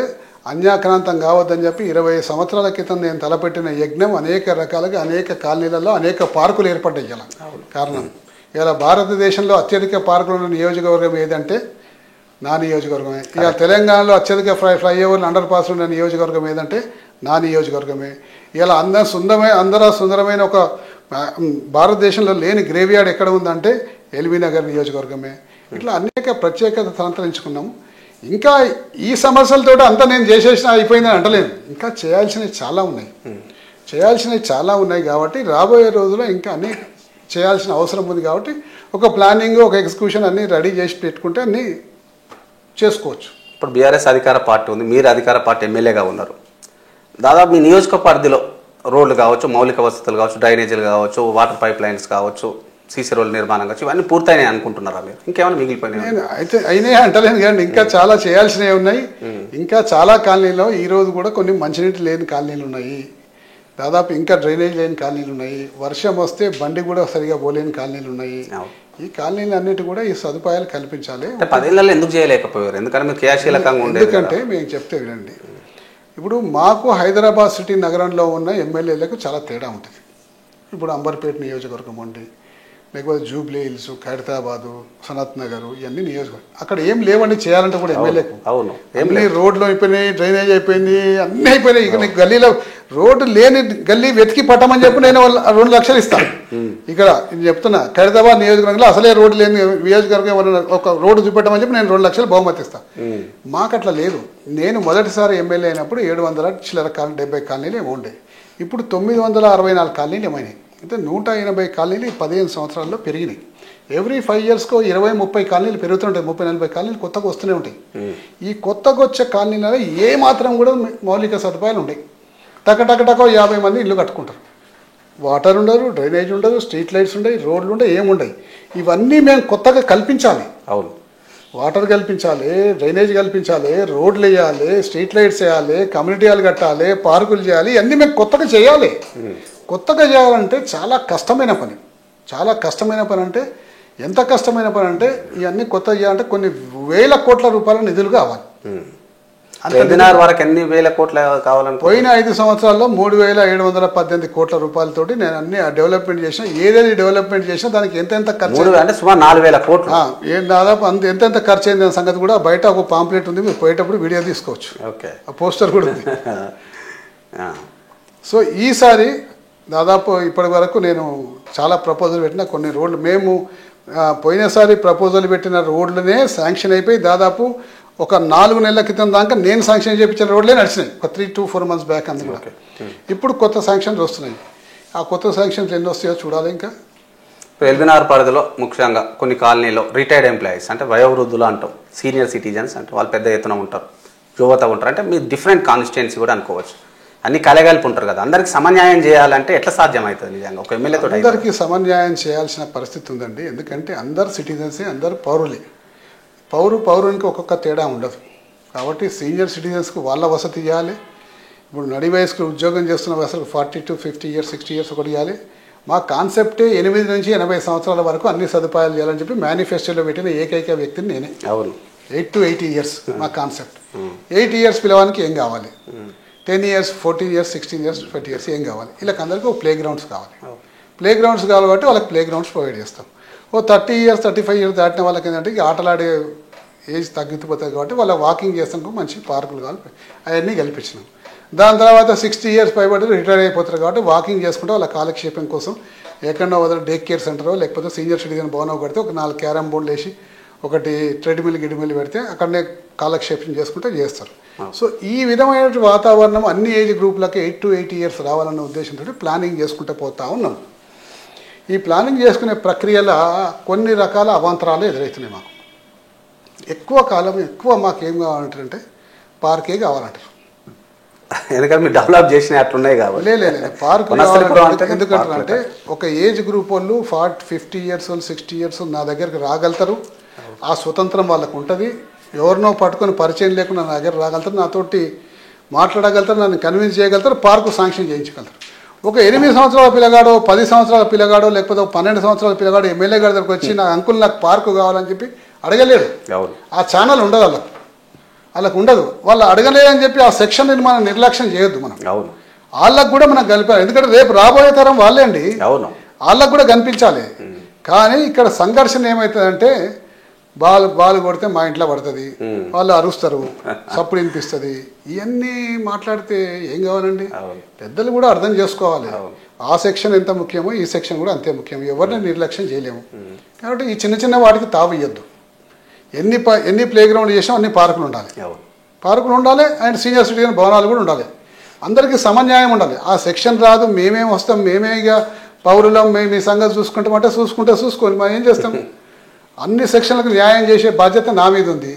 దాంతో మాకు ఈ మధ్యన కొన్ని పోరాటాలు జరుగుతున్నా కానీ మేము కాంప్రమైజ్ అవుతలేం. కానీ ఇప్పుడున్న రూలింగ్ పార్టీలో ఉన్న నాయకులమని చెప్పుకునే వాళ్ళు ఏంటంటే వాళ్ళ దగ్గరకు ఒకరు ఓరుగండి, ఈ పోయినోడే చాలా గొప్ప అమ్మ వీడియో వచ్చింది నా దగ్గరికి, ఇక ఒకటి రాడని చెప్పేసి వీళ్ళ పక్షానే మాట సుధీర్ రెడ్డి ఎస్ అంటుండగా మేము నో అంటాం అనే చిల్లర రాజకీయం చేస్తాం. వాళ్ళు కూడా ప్రజలతో పని చేస్తున్నాం, సుధీర్ రెడ్డి గారు చేయలేని పనులు మేము చేస్తున్నామని మీ మీద పోటీ చేసిన నాయకులు చెప్పుకుంటున్నారు కదా. చేస్తే మంచిదే కదా. ఎందుకు 10 మందిలో డిబేట్ పెట్టమని చెప్పండి, ఆ కాలనీ వాళ్ళు మొత్తం పిలవమని చెప్పండి, అప్పుడు ఇస్తాను. ఒక లైన్ వాళ్ళు మాకు సపోర్ట్ వస్తుంది, ఒక లైన్ వాళ్ళు మాకు బాల్ పడుతుంది అని చెప్పేసి అంటే చేస్తున్న పనులను అడ్డుకుంటున్నాడు. అడ్డుకుంటా అండి, తప్పనిసరి అడ్డుకుంటా. చిల్లర పనులు చేసి ప్రజలకు ఉపయోగపడే పనులు చేస్తే ఖచ్చితంగా అడ్డుకుంటా. ఖచ్చితంగా ప్రజలకు ఆల్ గ్రూప్స్ వాళ్ళకి న్యాయం చేసే ప్రయత్నం చేస్తున్నాను. నేనేం అడ్డుకోను లేకపోతే భయపడి ఇంట్లో కూర్చుంటాను కాదు, నేను ఖచ్చితంగా చేస్తాను. నేను అడ్డుకుంటా. ప్రజా సమస్యల పైన ఎంత దూరమైనా పోతారు. అందరూ పౌరులే అండి.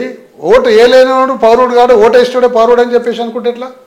40 ఏళ్ళుగా ప్రజా జీవితంలో ఉన్నారు. మీరు అన్నట్టుగా ఇప్పుడు ఎల్బీనార్నే తీసుకొచ్చి మిగతా ఏ కాన్స్టిట్యుయెన్సీని తీసుకున్నా లేకపోతే హైదరాబాద్ పట్టణాన్ని తీసుకున్నా మౌలిక సదుపాయాలు కావాలంటే 5-6 వేల కోట్లు కావాలి. నిజంగా జెన్యున్గా మనం మాట్లాడుకుంటే బీఆర్ఎస్ అధికారంలోనా కాంగ్రెస్ అధికారంలోనా ప్రభుత్వ ఖజానా నుంచి ఆ డబ్బులు ఖర్చు చేయడం వెచ్చించడం అనేది అసాధ్యం కదా. దీనికి ఆల్టర్నేటివ్గా ఏమన్నా మనం చూడవచ్చా? ఎందుకు ఇది అంటున్నాను సార్, ఆల్టర్నేటివ్ ఏంటంటే ఎప్పుడైనా అండి జిహెచ్ఎంసీ ఆర్థికంగా బలపడే వరకు ప్రభుత్వం అంతో ఇంతో కొంచెం సహాయం చేస్తుంటేనే ఈ యొక్క పనులు అవుతాయి. కాబట్టి ప్రభుత్వం ఎప్పుడు అండగా ఉంటూనే ఉండాలి. కానీ ఈ ప్రభుత్వం వచ్చినాక ఈ 18 నెలల కాలంలో ఈ జిహెచ్ఎంసీ ఆర్థికంగా పుంజుకోలేకపోయింది, పతనమైంది ఆర్థికంగా, ప్లస్ ప్రభుత్వం ఏం సహాయం చేయలేకపోయింది. కాబట్టి ప్రభుత్వం యొక్క నిర్లక్ష్యం కూడా ఉంది దీని మీద. హైదరాబాద్ జిహెచ్ఎంసీ పరిధిలో మాకు ప్రజాప్రతినిధులు ఎవరు లేరు, మేము ఎందుకు దీని మీద కాన్సన్ట్రేట్ చేయాలి, పోనీ మాకేం వచ్చే లాభం లేదన్న ఉద్దేశంతో దాని శీతకన్ను నిర్లక్ష్య వైఖరి కూడా కావడంతో హైదరాబాద్ నగరంలో అనేక రకాల ఇబ్బందులు. అంటే పైసలు ఏమి ఇస్తలేరట? ఏమి ఇస్తలేరండి, ఏమి ఇస్తలేరు. మరి ఇవ్వనప్పుడు వాళ్ళ పార్టీ ఎమ్మెల్యేలు అడగరా? మరి మనకు చెడ్డ పేరు వస్తుందని అడుగుతారు కదా వాళ్ళు కూడా. ఎక్కడ వాళ్ళ నాయకులను అడుగుతారు. ఓడిపోయిన ఆయన వాళ్ళ పార్టీ ఎమ్మెల్యే మా మీద ఓడిపోయిన వాళ్ళకి ఎప్పుడు మా మీద రాజకీయం తప్ప డెవలప్మెంట్ ఆలోచన ఉందా? నేను ప్రభుత్వంకి వెళ్ళి నేను నిధులు తీసుకొచ్చినాక ఇది నేను నా ముద్ర, ఇది నేను ముఖ్యమంత్రి గారితో స్పెషల్ ఫండ్స్ తీసుకొచ్చినా ఈ డెవలప్ చేసిన అని చెప్పుకుంటే బాగుంటుండే. అది లేదుగా, చిన్న రాజకీయం తప్ప ఏం లేదా. ఇప్పుడు నేనేం సజెస్ట్ చేస్తా ఉన్నాను అంటే ఆర్జీ మీడియా ద్వారా మీరు బలమైన గొంతుగా ఉన్నారు, తెలంగాణ ప్రజలకు ఒక రోల్ మోడల్గా ఉంటారు కాబట్టి మీ ద్వారా మరి సాధ్యమవుతుందో కాదా మీరే చెప్పాలి సీనియర్ నాయకునిగా. ఇప్పుడు నిజంగా తెలంగాణలో మనం మంచిగా చెడుగా మాట్లాడుకున్నాం. బీఆర్ఎస్ వచ్చిన తర్వాత కొంత ఎస్టాబ్లిష్మెంట్ అయింది, పరిశ్రమలు కూడా పెద్ద ఎత్తున వచ్చినాయి. సరే మీ కేసీఆర్ గారు మీ నమ్మకమా, మీ పరిపాలన దక్షతనా, అది ఒప్పుకోవాల్సిన నిజమే. 1000 కోట్ల సిఎస్ఆర్ ఫండ్స్ వచ్చినాయి. నిజంగా ఆ సిఎస్ఆర్ ఫండ్స్ని మనం మనసు పెట్టి ఆలోచన చేయగలిగితే హైదరాబాద్తో పాటు తెలంగాణ మొత్తం ఒక 5 నెలల్లో అభివృద్ధి అవుతుంది అనేది నిపుణులు చెప్తున్న మాట. మరి ఆ దిశగా మనం ఎందుకు చేయలేకపోయి సరే ఆ నాడు మరి మీరు పర్సూ చేసిరా చేయలేదు కానీ ఇప్పుడు కూడా ఉంది కాబట్టి ఏమైనా లేవనైతే అవకాశం ఉంటుంది. అన్ని ప్రభుత్వం సిఎస్ఆర్ ఫండ్స్ రావు, వేల కొద్ది రావండి. కాకపోతే తెలంగాణ అభివృద్ధి చెందినప్పుడు కేసీఆర్ గారు ముఖ్యమంత్రి ఉన్నప్పుడు ఒక పాజిటివ్ వాతావరణం తెలంగాణ నెలకొల్పింది కాబట్టి భూముల ధరలు పెరిగినాయి, రిజిస్ట్రేషన్ల వాల్యూ ఎక్కువ వస్తుండే, ఎక్సైజ్ వాల్యూ ఎక్కువ, ఎక్సైజ్ డ్యూటీస్ ఎక్కువ వస్తుండే. ఇవన్నిటితో హైదరాబాద్ నగరాన్ని బాగా అభివృద్ధి చేసిన ప్రోగ్రెస్ ఇప్పుడు అకస్మాత్తుగా 18 నెలల నుంచి ఆగిపోయింది. ఆగిపోయే వరకు ఏంటంటే ఆగిపోతే డ్యామేజ్ ఎక్కువైతుందండి. ఎంతో అంత కొంత నడుస్తున్నప్పుడే ప్రోగ్రెస్ అనేది ఉంటుంది. కానీ స్టాండ్ స్టిల్ అయితే ఉన్నవి కూడా పాడైపోయి వాటికి మళ్ళీ డబుల్ పెట్టాల్సిన పరిస్థితి ఏర్పడుతుంది. ఇప్పుడు ఈ ప్రభుత్వం మొత్తం ఆపేయడం వల్ల ఖచ్చితంగా ఈ యొక్క ప్రోగ్రెస్ అనేది ముందుకు పోకుండా గతంలో చేసిన పనులు కూడా డ్యామేజ్ కావడము, దానికి మళ్ళీ అదనంగా ఖర్చు పెట్టి రావాల్సిన పరిస్థితి ఏర్పడుతుంది. నేను ఒక్కటే విషయం అంటున్నా, మీ టీవీ తరఫుకెళ్ళి కోరుతున్నా, మీరు ఈ ప్రభుత్వం వచ్చినాక కొత్త ప్రాజెక్ట్ ఏదైనా స్టార్ట్ చేసి శంకుస్థాపన చేసి దాన్ని ప్రోగ్రెస్లో పెట్టిన ఒక్క ప్రాజెక్ట్ చెప్పండి. అన్ని ప్రాజెక్టులు ఇప్పుడు మేము చేసిన ప్రాజెక్టుని ఇనాగ్రేషన్ చేస్తుంది. ఇలా గచ్చిబౌలిలో ఒక 15 రోజులకు తర్వాత ఒక ఇనాగ్రేషన్ కాబోతుంది ఫ్లైఓవర్. ఎవరు చేసిండండి అది? ఎవరు చేసిండండి? ఇప్పుడు ఇక్కడ బైరాంలో కూడా ఫ్లైఓవర్ ఎవరు చేసిండండి? మేము చేసినయే రేవంత్ రెడ్డి గారు వచ్చి ఇనాగ్రేషన్ చేసిండ్రు. ఇప్పుడు మేము చేసిన ఎస్టీపీలు, సివరేజ్ ట్రీట్మెంట్ ప్లాంట్లు మూసీ నదిలో కట్టిన ఎస్టీపీలకి రేవంత్ రెడ్డి గారు ఇనాగ్రేషన్ చేసిండ్రు. సిటీలో అక్కడ ఇక్కడ ఫ్లైఓవర్స్ కొన్ని ఓపెన్ చేసి ఎవరు చేసిండండి? మేము చేసినయే ఇనాగ్రేషన్ చేసింది తప్ప కాంగ్రెస్ హయాంలో బీజం పడి కాంగ్రెస్ హయాంలో ప్రోగ్రెస్ అయినా ఒక ప్రాజెక్టు లేదు. ఒక ప్రాజెక్టు చూపెట్టండి మీరు. ఇప్పుడు మీరు అంటున్న మాట ఇది, మీరు తలపెట్టిన ప్రాజెక్టులు వాళ్ళు ప్రారంభిస్తారు అనుకుందాం. మరి వాళ్ళు అంటున్నది కూడా ఏంటంటే, ఈ క్వశ్చన్ అడిగినాను చాలామంది మంత్రులను కూడా మార్నింగ్ న్యూస్లో భాగంగా అడిగినప్పుడు వాళ్ళని ఇదే ఎందుకు చెప్తున్నారు, వాళ్ళు చేసినాయి కాదు మేము కొన్ని నిధులు పెట్టాం దాన్ని ప్రారంభిస్తున్నాం కానీ మరి వాళ్ళు చేసిన అప్పులు కూడా మేమే తీరుతున్నాము, ఒక గుదిబండి లాగా పెట్టిపోయారు కదా, దాని మీద ఎందుకు మాట్లాడతలేరు? దేని మీద అసలండి? ఇప్పుడు అప్పులు అంటే ఏ రాష్ట్రానికి అప్పు లేదండి? భారతదేశానికి ఎంత అప్పు ఉందండి? భారతదేశానికి మన మన మన మన మన బడ్జెట్ ఎంత, మనకి ఎంత అప్పు ఉన్నది? ఏ రాష్ట్రంలో అప్పు లేదు చెప్పండి? అంటే హైయెస్ట్ అప్పు 7 లక్షల కోట్లు లేదండి, తప్పండి. 4 లక్షల కోట్లే. అనేక రకాలుగా దీని మీద తర్జన భర్జనైనాయి. అనేక రకాలుగా మేము మా పార్టీ నుంచి హరీష్ రావు గారు క్లారిటీగా ఇచ్చిన 4 లక్షల కోట్లు అయింది. ఈ ప్రభుత్వం వచ్చినాక మొన్ననే అసెంబ్లీలుగా ఆ పార్టీ ఒప్పుకున్నది 1,52,000 కోట్లు మేము కొత్తగా అప్పు చేసినామని చెప్పి. ఆర్థిక పరిస్థితి సంపదను పెంచాలి, పెంచిన సంపదను పంచాలండి. అది నాయకుని గొప్పతనము. ఎక్కడైనా సరే రాష్ట్రం ఈ విధంగా ఉంటే ఆ సంపదను పెంచాలి, పెంచి ఆ అప్పులు కట్టుకోవాలి, మరింత కొత్తగా ప్రాజెక్టులు టేకప్ చేయాలి. పెంచలేక చతకిల పడి మేము అప్పు చేసామని చెప్తే నువ్వు అసమర్థుడు అంటారు. అంటే వాళ్ళు అదే ఇప్పుడు మీరు అన్నట్టుగానే వాళ్ళని అడిగితే ఇదే మేము పెంచుతున్నాము, ఏది చేసినా దాదాపు నెలకే 1000 కోట్ల అప్పు కిస్తీల కింద కడతాం. నిజంగా ఆ పరిస్థితి ఉందంటారా? లేదండి. అలవికాని హామీలని ప్రభుత్వం ఇచ్చింది. ఆ హామీలు నెరవేర్చలేక చతకిలబడుకుంటూ ప్రజల నుంచి వచ్చే వ్యతిరేకని బీఆర్ఎస్ పార్టీ మీద నెట్టుకునే ప్రయత్నంలో అప్పులు ఎక్కువైనా మిత్తిలు కడుతున్నామని చెప్పేసి చెప్తున్నారు. నువ్వు హామీలు ఇచ్చుడు పొరపాటు. దేశంలో ఒక చట్టం రావాలి నిజంగా కూడా. ఎవ్వరు కూడా అలవికాని హామీలు ప్రజలకు ఇవ్వద్దు. ఇస్తే ఆ రాజకీయ పార్టీ చతికిల పడితే ఆ రాజకీయ పార్టీకి ఫైన్ వేయడమో, 10 ఏళ్ల దాకా పోటీ చేయకుండా ఆపడమో, ఎలక్షన్ కమిషన్ ఒక రూల్ తీసుకొస్తే రేపు రాజకీయ నాయకులు ఎవరు కూడా అడ్డగోలుగా హామీలు ఇవ్వరు. ఈ విధంగా ఇచ్చుకుంటూ పోయి ఈరోజు ఎగ్జిక్యూటివ్ చేయలేక చతికిలబడి ఆ చెడ్డ పేరు మాకు రాకుండా బీఆర్ఎస్ పార్టీ మీద నెట్టాలని చేసే ప్రయత్నంలో భాగమే ఇది. ఇప్పుడు 18 నెలల పాలన ఏం చేయలేదంటారా కాంగ్రెస్? ఏం చేసిందంటే ఏమి బస్ అంటున్నారు, కరెంట్ అంటున్నారు, చూడండి ఇవన్నీ ఇచ్చినామంటున్నారు కదండి. ఏదైనా సరే ఒకటి గుర్తుపెట్టుకోండి, ప్రజలకు ఎప్పుడైనా సరే ఒకటి నేర్పాలి. ఏంటంటే మనం ఇచ్చిన ఆర్థిక స్వాలంబన దాని చేయుతను అందుకొని పైకి ఎదిగే విధంగా దాన్ని తీర్చిదిద్దాలి. అన్ని ఫ్రీ ఇస్తే కూడా సోమరిపోతులు అయిపోతారండి. ఏది ఫ్రీ ఇవ్వద్దు. నా వ్యక్తిగత అభిప్రాయం. ఇప్పుడు మా పార్టీకి కొన్ని రకాల అభిప్రాయాలు ఉంటాయి, నాకు వ్యక్తిగతంగా కొన్ని అభిప్రాయాలు ఉంటాయి. నా వ్యక్తిగత అభిప్రాయం ఒక విద్యా వైద్యం తప్ప ఇంకేది కూడా ఫ్రీ ఇవ్వద్దు ప్రజలకు. మేము చదివిస్తాం బాగా నిన్ను, నీకు ఆరోగ్యానికి ఏమైతే మేము చూసుకుంటాం, దాని తర్వాత నీ బతుకు నువ్వు బతుకు అనేది ఒకటి నేర్పాలండి ప్రజలు. అవును, నేర్పిస్తే ఏమైతుందంటే వాళ్ళ బతుకు వాళ్ళు బతుకుతారు. కానీ అది ఫ్రీ ఇది ఫ్రీ అది ఫ్రీ ఇది ఫ్రీ చేస్తే దేశ ఆర్థిక పరిస్థితి, రాష్ట్ర ఆర్థిక పరిస్థితి కుదేలైతే రేపు ఒక రోడ్డు వేయాలంటే డబ్బు ఉండదు, ఒక ఫ్లైఓవర్ కట్టాలంటే డబ్బు ఉండదు, ఒక కాలనీకి మంచినీళ్ళు ఇవ్వాలంటే డబ్బు ఉండదు. ఈ విధంగా ఆర్థికంగా బాగా డిస్టర్బ్ అవుతుంది. తద్వారా డెవలప్మెంట్ కుంటుపడిపోతుంది. ఇంకా 3 ఏళ్ళు ఉంది కదా, ఏం చేయలేరు అంటారా? చేసేది ఉంటే ఇప్పుడే ఇవ్వాలండి. ఏదైనా 18 నెలలు చేయాల్సి ఉందంటారు. ప్రారంభం చేయాలండి. ప్రారంభం చేసి ఇప్పుడు ఎట్లాంటి పనులు చేయాలనుకుంటున్నారు మీరు? ప్రారంభం అవుతుందని ఒక పాజిటివ్ వాతావరణం కల్పిస్తే రాష్ట్రంలో ఉన్న వాతావరణం పాజిటివ్ అయితే తద్వారా వ్యాపారాలు నడుస్తాయి, తద్వారా రాబడి పెరుగుతుంది. రాబడి పెరిగితే నువ్వు రాష్ట్రంలో నువ్వు డెవలప్మెంట్ చేసే అవకాశం. ఇవన్నీ ఇంటర్లింకింగ్ సబ్జెక్ట్స్ అండి, ఒకదాని వెనుక ఇంటర్లింకింగ్ సబ్జెక్ట్. ఇవాళ రియల్ ఎస్టేట్ రంగం కుదేలైన సంగతి మీరు అందరూ ఒప్పుకోవాల్సింది. రియల్ ఎస్టేట్ రంగం కుదేలైతే ఏంటంటే రియల్ ఎస్టేట్ అనే రంగం కుదేలైందంటే ఒకటేనా? ప్లంబరు, ఎలక్ట్రీషియను, మేస్త్రి, తాపి కంకర అమ్మటాడు, స్టీల్ అమ్మటాడు, లేకపోతే ఈ అన్ని రకరకాల ఇంటర్లింకింగ్ సబ్జెక్టులు దాని మీద ఆధారపడతాయి. ఒక్క రంగం కుదేలైతే దాని మీద 10 రంగాలు చచ్చిపడిపోతాయి, తద్వారా ఆదాయం తగ్గిపోతుంది. ఒకవేళ బీఆర్ఎస్ వచ్చుంటే రియల్ ఎస్టేట్ రంగం ఇంత కుదేలు కాకపోనట్టు. ఎందుకంటే మనం నిజం మాట్లాడుకుంటే సార్, కేసీఆర్ గారు కేసీఆర్ అనే వ్యక్తి మీకు అందరికి తెలిసిన ఆయన 10 సంవత్సరాలు ఉంటే రాష్ట్రంలో పోయి ఆదిలాబాద్ జిల్లాలో పోయి ఒక ఎకరం కొనాలంటే కూడా ఇవాళ 30 లక్షలు మినిమం ఎకరం, 30 లక్షలు ఉంటుండే ఎకరం. అదే దెబ్బ అయింది అంటున్నారు కదా. ఇవాళ 30 లక్షలు ఉంటుండే వాతావరణం బాగుందని చెప్పి రియల్ ఎస్టేట్ రంగం బాగుండే, రియల్ ఎస్టేట్ రంగం మీద ఆధారపడ్డ రంగాలన్నీ కూడా ప్రగతి పదంలో దూసుకుపోయినా, తద్వారా రాష్ట్రానికి ఆదాయం వచ్చింది.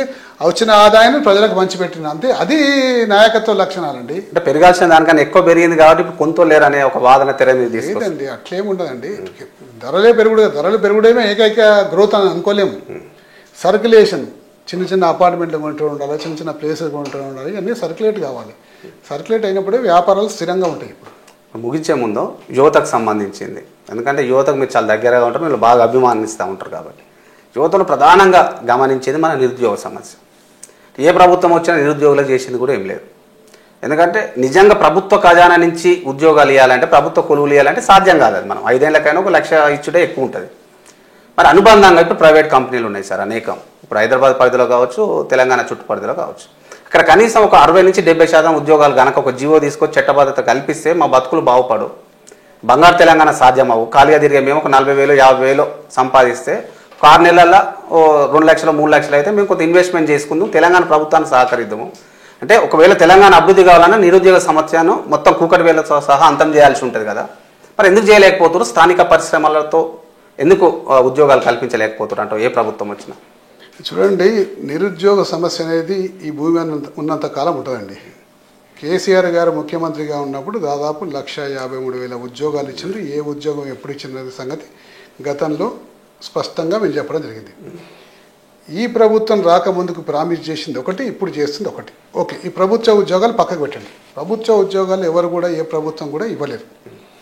ఖజానాకు భారం కలగకుండా ప్రభుత్వము ఒక రేషియో ఉంటుంది, ఆ రేషియో ప్రకారమే ఉద్యోగం. అవును. సో ఈ ఉద్యోగాలు ఇవ్వాలంటే అన్ని ప్రభుత్వ ఉద్యోగాలు ఇచ్చి ఒక స్టేజ్ దానికి ఇవ్వగలుగుతారు. మిగతా వాళ్ళు ఆ ఉద్యోగాలు భర్తీ కాగానే నిరుద్యోగ సమస్య తీరిపోయిందని కూడా మనం అనలేం.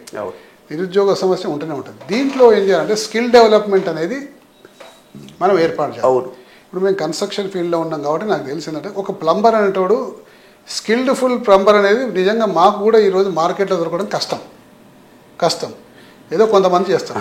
ఈరోజు రాష్ట్రంలో ప్లంబర్ కానివ్వండి, లేకపోతే సెంటరింగ్ కొట్టేటోడు కానివ్వండి, కార్పెంటర్ కానివ్వండి, ఈ బండలేస్టోడు కానివ్వండి, బయట రాష్ట్రాల నుంచి వస్తున్న దాదాపు 15 లక్షల మంది జనం ఇలా హైదరాబాద్లో పనిచేస్తున్నారు.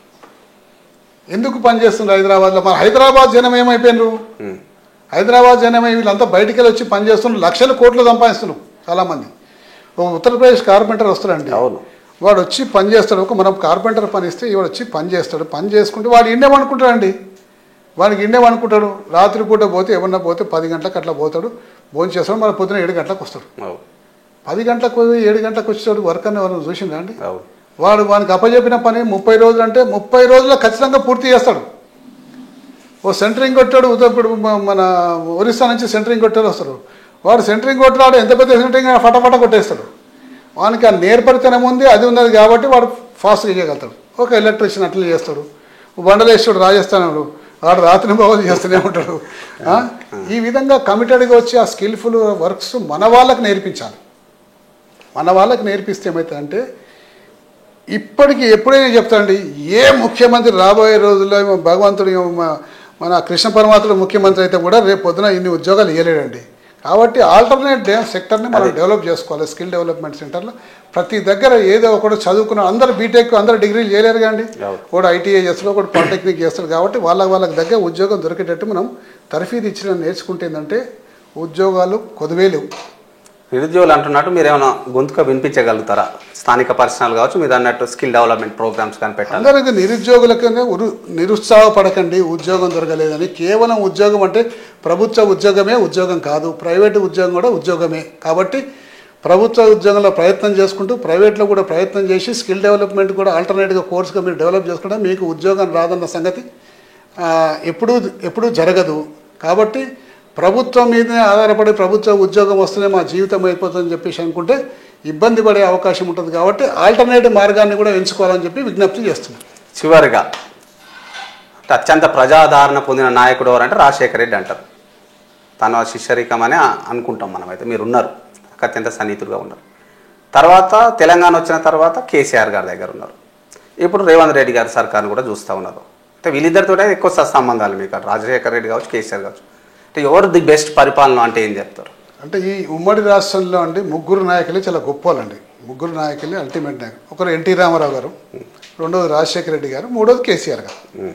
ఈ ముగ్గురు నాయకులే ఒక ప్రత్యేకమైన ముద్రేసిండ్రు ప్రజల్లో. అనుకున్న లక్ష్యాలకు చేరువైండ్రు. రాజకీయాల్లో పెను మార్పులు తీసుకొచ్చిండ్రు, ప్రభావితం చేయగలిగినారు. ఈ ముగ్గురు నాయకుల్ని ఈ ఉమ్మడి రాష్ట్రం ఎన్నడూ కూడా మర్చిపోదు. భవిష్యత్తులో కూడా సుధీర్ రెడ్డి గారు బీఆర్ఎస్లోనే ఉంటారా? మరి పరిస్థితులు ఏమైనా మారి తన కాన్స్టిట్యుయెన్సీ అభివృద్ధి కోసం కాంగ్రెస్ పిలిస్తే ఏమైనా పోయే అవకాశం ఉంటుందా? నేను కాంగ్రెస్లోకి పోను ఇంతకుముందుకే చెప్పేసిన, మళ్ళీ చెప్పాల్సిన అవసరం లేదు. బీఆర్ఎస్ పార్టీలో ఉంటా. మా నాయకుడు కేసీఆర్ గారి నాయకత్వంలో రాష్ట్రంలో బలమైన ప్రతిపక్షంగా గొంతుకు వినిపిస్తాం. మీరు చేసిన హామీలు నెరవేర్చేంత వరకు పోరాడుతూనే ఉంటాం. తెలంగాణ అభివృద్ధి చెందాలంటే ఈ ప్రభుత్వానికి ఏం సూచనలు ఇస్తారు? అదేవిధంగా ఇప్పటి వరకు జరిగిన పరిపాలన ఎన్ని మార్కులు ఇస్తారు? ప్రభుత్వానికి ఒకటే ఇస్తుంది ఏంటంటే, వ్యక్తిగత కక్షలకు పోయి ఎవరినో ఒకరిని అప్రతిష్ట పాలు చేసి తద్వారా నేను ప్రతిష్ట పెంచుకోవాలనే ఆలోచన మూర్ఖత్వం ఆలోచన. ప్రజా పరిపాలన మీద దృష్టి కేంద్రీకరించి పేద ప్రజల సంక్షేమాన్ని పట్టించుకునేవాడే నాయకుడు అవుతాడు. ఆ విధంగా పనిచేయమని చెప్పి నేను కోరుకుంటున్నాను. ఎన్ని మార్కులు ఇస్తారు 100కి? ఇప్పుడు నేనేం మార్కులు ఇవ్వలేను. 0 నుంచి 100 వరకు ఏది ఇవ్వలేరు? 0 కూడా మైనస్ మార్కులు ఏమి ఉంటుందో చెప్పండి. ఎన్ని మైనస్ మార్కులు ఇస్తానో చెప్తాను. ఇది. Thank you very much sir. Thanks for your time. Thanks for your patience as well.